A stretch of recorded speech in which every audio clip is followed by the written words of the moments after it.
Hola, ¿cómo están? Es para mí un agrado darles una nueva bienvenida a Dos Voces.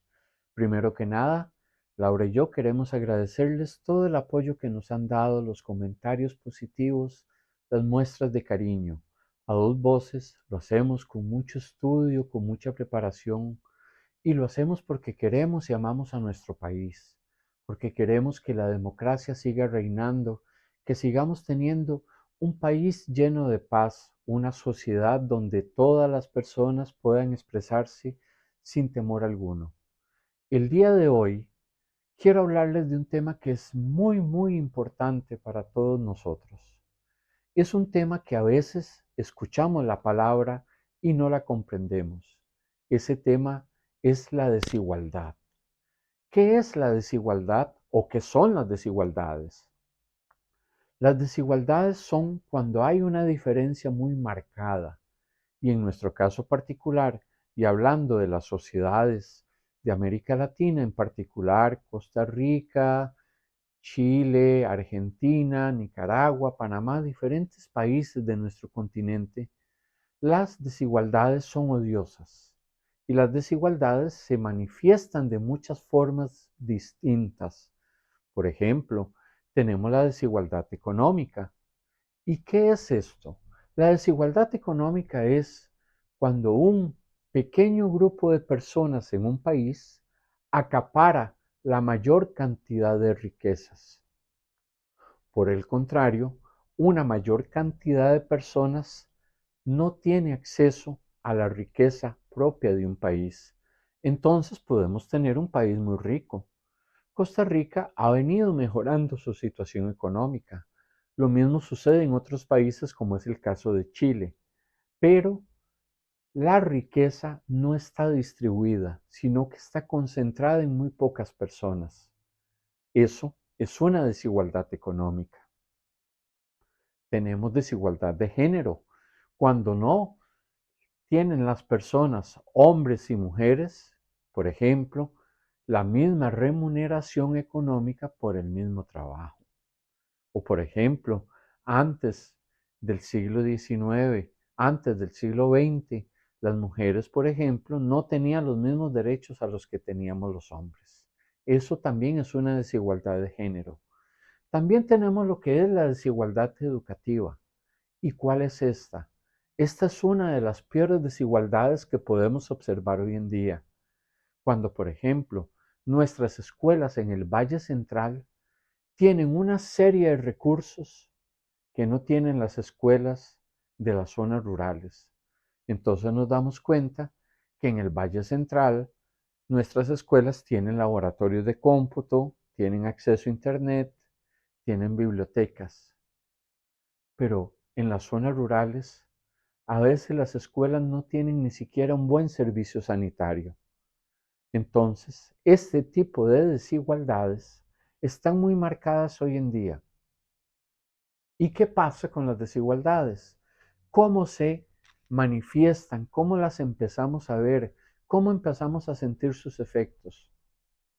Amigos, amigas, ¿sabían ustedes que hace 2 semanas el Instituto Nacional de Estadísticas y Censo, el INEC, publicó un dato que fue muy importante y que nos llenó de mucha preocupación, un dato alarmante? Resulta que solo el 19% de las personas mayores de 25 años tienen la educación secundaria completa. ¿Qué significa esto? Significa que 8 de cada 10 personas mayores de 24 o de 25 años han completado los estudios secundarios. Por lo tanto, son personas que no se pueden formar profesionalmente, que no pueden acceder a un buen trabajo de carácter profesional y a tener un salario digno. ¿Y esto por qué se produce? Porque tenemos desigualdades. Tenemos desigualdades en el sector salud. No son las mismas condiciones de un EVAIS en el área metropolitana que en las zonas rurales. Lo mismo sucede con los hospitales. Y cuando hay desigualdades, las personas sienten enojo.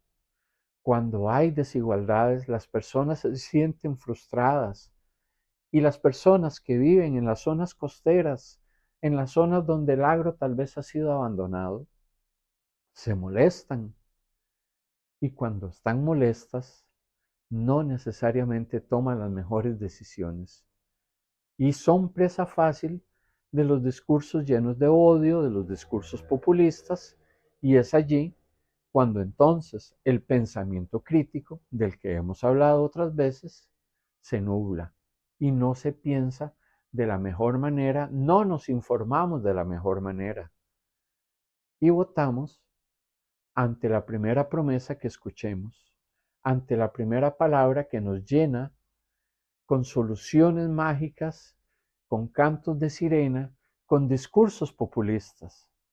Y esto se produce porque hay desigualdades. El año pasado, el Banco Mundial estimó que 1 de cada 4 personas en América Latina vive en pobreza. ¿Qué significa? Que el 25% de la población en América Latina vive en pobreza. Nuestro país, Costa Rica, al que tanto queremos y al que tanto amamos, tiene una población aproximadamente de 5 millones de habitantes. Pensemos entonces cuánto es ese 25%. 1.250.000 personas en Costa Rica están en situaciones de pobreza. Y las desigualdades las podemos ver. Y las vemos en San José. Las vemos cuando tenemos a un lado de una carretera, de una autopista, una zona donde las personas viven con diferentes posibilidades, viven con dificultades, con una condición social muy compleja, muy dura. Y cruzando la calle, cruzando esa autopista, vemos centros comerciales, vemos residenciales de lujo. Y no es malo que las personas que han trabajado tengan posibilidades de tener una mejor vida y tener mejores posiciones, qué dicha. Pero preguntémonos qué pasa cuando solamente un porcentaje muy pequeño de personas tienen esa riqueza y contrariamente un porcentaje muy alto de personas no tienen acceso a esa riqueza. Entonces surge el enojo, surge el malestar social. Les quiero dar un dato de hace algunos años. Resulta que en un país de América del Sur, Paraguay, el 80% de la tierra que se puede cultivar, de lo que se llama la tierra productiva, que se puede usar para agricultura, ganadería, industria, está en manos del 20% de las personas. ¿Qué significa? Que 2 de cada 10 personas son dueñas del 80% de la tierra. Y el resto de las personas no tienen esas posibilidades. Entonces, es allí cuando tenemos que preguntarnos, ¿por qué si baja la educación? ¿Por qué si no se cumple con el precepto, el mandato constitucional de que se tiene que dedicar el 8% del Producto Interno Bruto a la educación, tenemos tantas deficiencias educativas? Tenemos lo que se llama el apagón educativo. Y entonces nuestros estudiantes no desarrollan pensamiento crítico. Y entonces entramos en un círculo vicioso. Hay desigualdad, hay enojo, hay malas decisiones.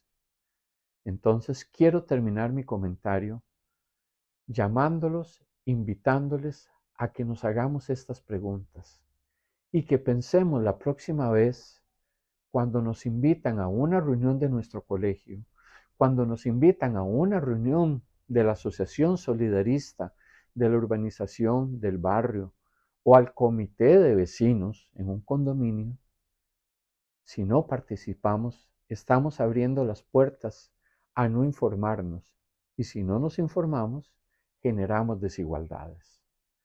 Quiero terminar reiterando el agradecimiento por todo el apoyo que nos dan en A Dos Voces.